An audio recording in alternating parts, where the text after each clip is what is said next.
O Senhor esteja convosco. Ele está no meio de nós. Proclamação do Evangelho de Jesus Cristo, segundo João. Glória a vós, Senhor.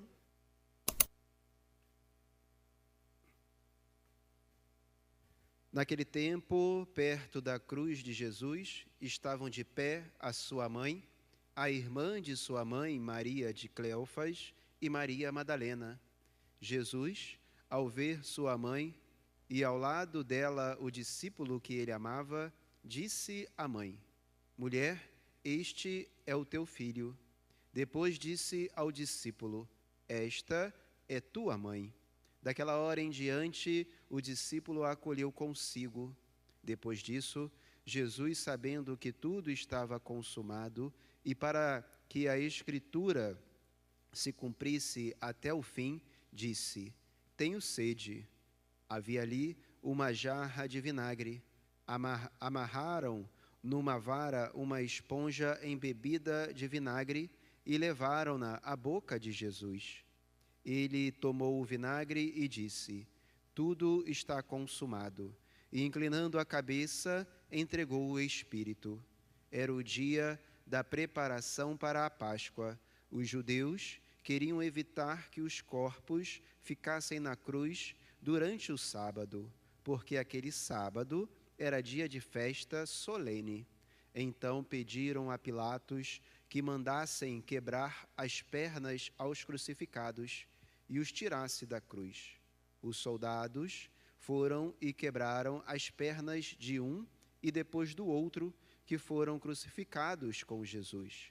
Ao se aproximarem de Jesus e vendo que já estava morto, não lhe quebraram as pernas, mas um soldado abriu-lhe o lado com uma lança e logo saiu sangue e água.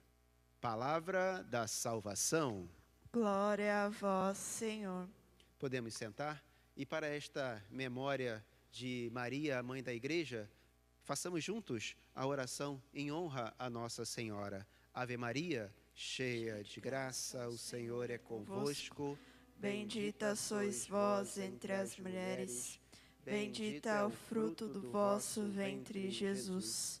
Santa Maria, Mãe de Deus, rogai por nós, pecadores, agora e na hora de nossa morte. Amém. Amém.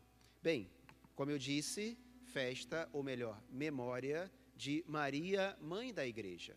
Uma memória recente no calendário litúrgico da nossa Igreja. Papa Francisco acrescentou esta memória em 2018, se não me falha a memória, né? Se não me falha a memória foi colocada no calendário litúrgico no ano de 2018 pelo Papa Francisco, mas o título de Maria, Mãe da Igreja, já vem de muito tempo, desde 1964, o Concílio Vaticano II, se eu não me engano é esta data, e no Concílio Vaticano II foi instituído este título a Maria. Maria, Mãe da Igreja, que nós estamos refletindo hoje sobre este título de Maria e a importância que nós temos junto a Maria com este título. Para que a gente possa refletir um pouco isso, a gente vai relembrar os momentos em que Maria se faz presente em toda a história da salvação, em toda a história da Igreja, em toda a história de caminhada do próprio Jesus Cristo, até mesmo antes do seu nascimento. Nós vamos refletir um pouco sobre a importância de Maria nos momentos em que se faz a sua presença peculiar, a sua presença importante para a Igreja, para os discípulos, para os apóstolos que estavam caminhando com Jesus.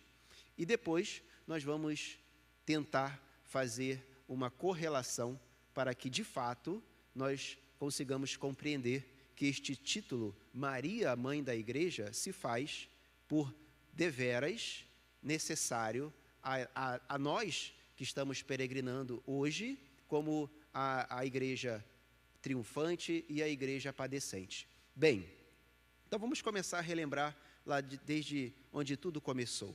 Quando o anjo visita Maria e anuncia a ela que ela foi a escolhida e que ela seria a mãe do Salvador. Acho que todo mundo conhece, não precisa retomar a leitura desse momento. E Maria ali tem uma atitude que poucos de nós teríamos a coragem de ter. Ela aceitou a missão que Deus, através do anjo, anuncia para ela. Bem, se Maria, aí a gente vai olhar para um estudo mariano, né? Para a Mariologia, melhor dizendo, Maria, ela poderia ter dito não. O que a maioria de nós teria feito, se formos sinceros, se a gente for sincero uns com os outros aqui. Quem daqui teria coragem, ao ver a chegada de um anjo, anunciar a cada um de nós esta missão? Tenho certeza que todo mundo se lembra, né? Vamos lá. O anjo chega e fala que ela é bem-aventurada e que ela seria mãe do Salvador. Ela questiona como isso iria acontecer se ela não conhece homem algum. E o anjo explica que ela receberia a ação do Espírito Santo para que isso acontecesse com ela. Vamos ser sinceros, isso não é uma notícia fácil, né? Não é qualquer um que teria coragem de aceitar, sobretudo na época de Maria, sobre os costumes judaicos da época. Difícil essa missão, a ponto de que São José fica com receios de aceitar e só compreende também essa missão depois da visita de um anjo também. Então a gente consegue ter aqui uma dimensão, mesmo que não por completo, de que Maria foi muito corajosa, foi muito providente em ter esta aceitação do plano de Deus para a vida dela. E nos ensina que nós precisamos ter um coração aberto para as missões que Deus coloca em nossas vidas. Então, lá no início de tudo, Maria já dá para cada um de nós um ensinamento muito importante. Deus, por muitas vezes, se apresenta a cada um de nós de diversas maneiras e nos apresenta missões, nos apresenta qualificações, nos apresenta como nós devemos nos comportar, agir e conversões. Muitas vezes nós não damos ouvidos. A gente vê isso acontecer diariamente na igreja. Então Maria deixa esse ensinamento para nós, igreja, que nós precisamos ter um olhar atento, primeiramente, para reconhecer que estamos recebendo um convite, um chamado, uma vocação de Deus, e que devemos prontamente aceitar, porque se é de Deus que vem, e nós não nos sentimos capazes de cumprir esta missão que é proposta, nós precisamos confiar e ter consciência de que, de fato, por nossa força, nós não somos capazes. Mas o Deus que está propondo esta missão nos capacitará. Primeiro ensinamento de Maria, lá no início de tudo, no início da caminhada de Maria.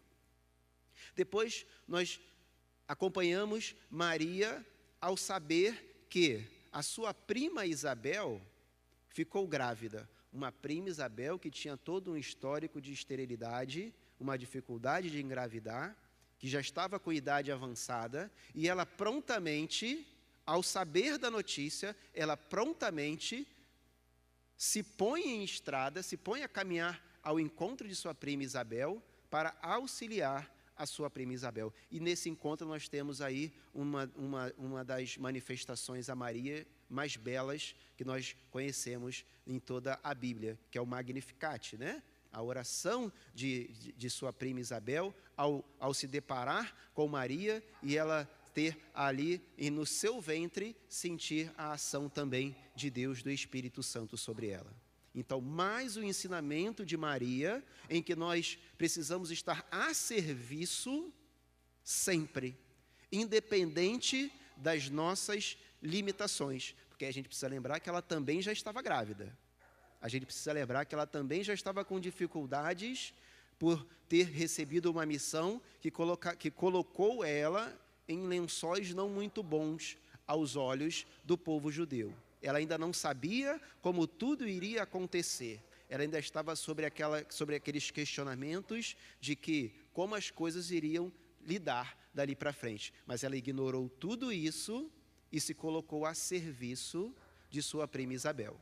Então, Maria nos ensina, neste momento, que, como bons cristãos, nós precisamos estar a serviço do próximo, independente do que esteja nos impedindo, né, fisicamente ou materialmente, de prestar este apoio ao próximo. Segundo ensinamento de Maria, ainda lá no início. Vou pular mais para frente. Vamos lá para bodas de Caná. Bodas de Caná, casamento, Jesus chega com os seus discípulos, uma grande comitiva, Jesus e uma grande comitiva, já tinham alguns que seguiam Jesus, né? Ele já tinha chamado alguns a estar caminhando com ele. Jesus chega nesta festa de casamento em que sua mãe Maria também estava. Maria chega a Jesus e pede, ou melhor, ela leva uma situação de desconforto para os anfitriões. O vinho havia acabado.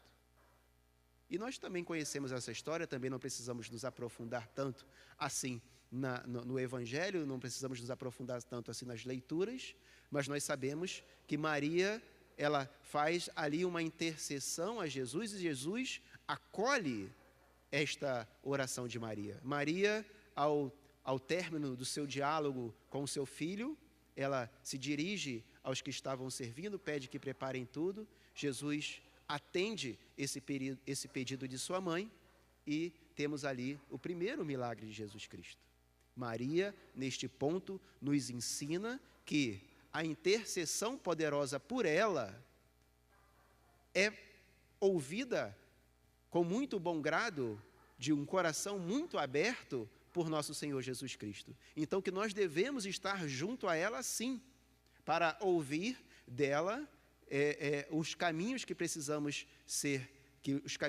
ser trilhados, para que não nos afastemos desse nosso Salvador.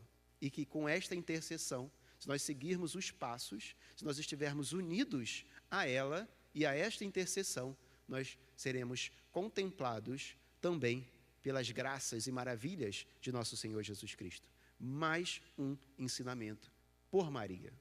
Vou adiantar e já passar para o Evangelho. Temos outras situações, mas eu vou passar já para o Evangelho de hoje. Ao pé da cruz.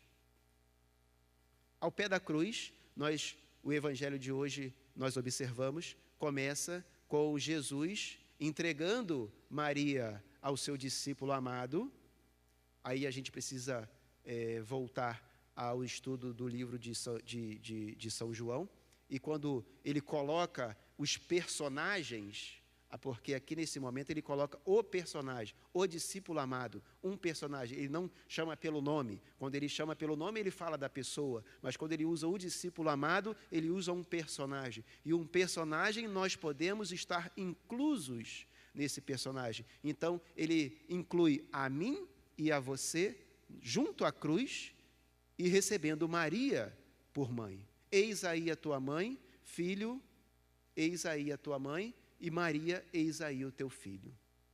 Nós observamos o próprio Cristo em seu momento de partida para este momento excelso da caminhada de Jesus Cristo da nossa igreja. Nós recebemos por herança a maternidade de Maria. E o Evangelho não para somente neste momento de recepção da maternidade de Maria. Em outras festas marianas, nós vamos observar somente isso. Não sei se você reparou, o Evangelho se alongou, foi mais à frente. Não parou somente nessa entrega da maternidade de Maria. Foi até a morte de Cristo. Até quando o soldado, ao invés de quebrar as pernas de Jesus, fere o lado de Jesus com a lança e jorra sangue e água. Nós sabemos e temos também um conhecimento breve, ou até mesmo um conhecimento aprofundado, de que ali nasce também para a igreja, com o sangue e a água, a Eucaristia e o batismo. Símbolos muito fortes de nossa igreja. E no mesmo cenário em que Maria é apresentada como mãe, no mesmo cenário, num mesmo instante, num ato contínuo, a igreja nasce com os seus sacramentos.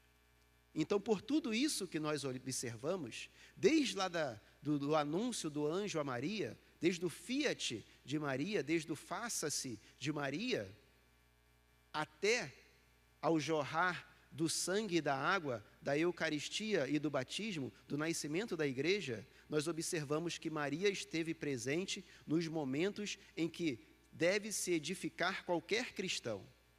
Na perseverança, nós observamos isso, nos comportamentos e na presença de Maria. Na prontidão do serviço, qualquer cristão deve agir dessa forma. Na preocupação para com o próximo, nós observamos Maria fazer isto e nos ensinar isto. Então, em todos os momentos em que nós cristãos precisamos nos edificar e crescer espiritualmente, quem nos ensinou nas passagens bíblicas foi Maria. Passou-se por Maria todos esses ensinamentos. Então, nada mais digno de aceitá-la como mãe da igreja. Afinal de contas, quem nos ensina desde que nós nascemos? Os nossos pais. Maria como nossa mãe, São José como nosso pai. São José não é pai da igreja, mas é patrono da igreja. Não é esse o título de São José, patrono da igreja? Então nós temos aí as pessoas que vão nos edificar, que vão nos cuidar. Todos nós fomos formados desde que nascemos. Disse lá da primeira infância, onde se cria o caráter, o pai e a mãe é quem incute. E nós observamos que Maria incute em todos nós, todos esses preceitos, todas essas qualidades que nós precisamos ter para sermos excelentes cristãos. Se faltar qualquer uma dessas qualidades, nós estaremos falhando como cristãos. Então, nada mais digno de que façamos memória a Maria hoje como, sim, mãe da igreja, porque ela se colocou a serviço, ela se colocou em prontidão de nos auxiliar nesse crescimento espiritual, nesse crescimento como pessoa, nesse crescimento como cristãos. Então, por isso, não tenhamos vergonha de dizer: hoje nós estamos fazendo memória, sim, de Maria, mãe da igreja, por conta de tudo isso. Porque é digno também falar para que as pessoas, para que os cristãos possam ter essa consciência. Muitos católicos, quando vão ser confrontados lá fora no mundo sobre esta relação que nós católicos temos com Maria, muitos católicos se escondem, muitos católicos desconversam, porque não têm argumentos para justificar esta nossa proximidade com Maria. Aqui estão os argumentos. Foi observado na primeira leitura, por Eva, a primeira mulher, a prefiguração de Maria, Maria, a mulher que se segue, a Maria, a mulher que é falada no Evangelho e no Apocalipse. Aqui estão os argumentos, para que nós tenhamos firme convicção de que nós estamos, sim, próximos de uma mulher com uma importância muito grande, digna de receber o título de mãe da igreja, digna de ser observada e aprender dela.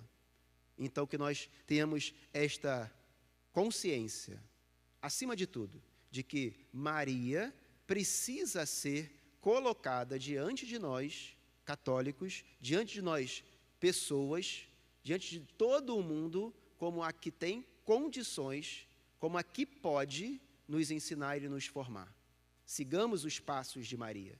Tenhamos Maria como exemplo. Tenhamos Maria como quem vai nos fortalecer para termos este vínculo, esta proximidade com o nosso Senhor Jesus Cristo da maneira mais santa, da maneira mais digna e da maneira mais providente que possamos ter. Porque se alguém teve uma adoração perfeita, foi por Maria, a primeira que adorou, e lá no seu ventre, lá quando Jesus nasceu, a primeira adoração e a mais perfeita foi feita por Maria lá na manjedoura. Se nós não sabemos orar, aprendamos com Maria, porque ao pé da cruz Maria se silenciou e soube ouvir o Cristo aceitou a missão lá no anúncio do anjo e no seu silêncio ela fez a oração mais perfeita. Então, de Maria nós também aprendemos a rezar. Se a gente não sabe como honrar o próximo, ou como atender ao próximo, ou como amar o próximo, amemos como Maria amou o próximo. Maria teve com sua prima Isabel um ato de caridade, um ato de amor, um ato de doação. Aprendamos também com Maria tudo isso. Então, para que nós possamos finalizar este momento de reflexão, tenhamos coragem de não nos escondamos, diante do mundo quando somos questionados. Por que vocês são tão próximos assim desta mulher? Porque esta mulher, ela foi digna de ser escolhida por Deus, porque esta mulher tem mais ensinamentos do que qualquer outro ser humano na face da terra, e esta mulher é privilegiada sim, porque ela teve no seu ventre um Deus, e por ser mãe do Deus homem, ela é sim mãe de Deus. Louvado seja nosso Senhor Jesus Cristo. Para sempre seja louvado.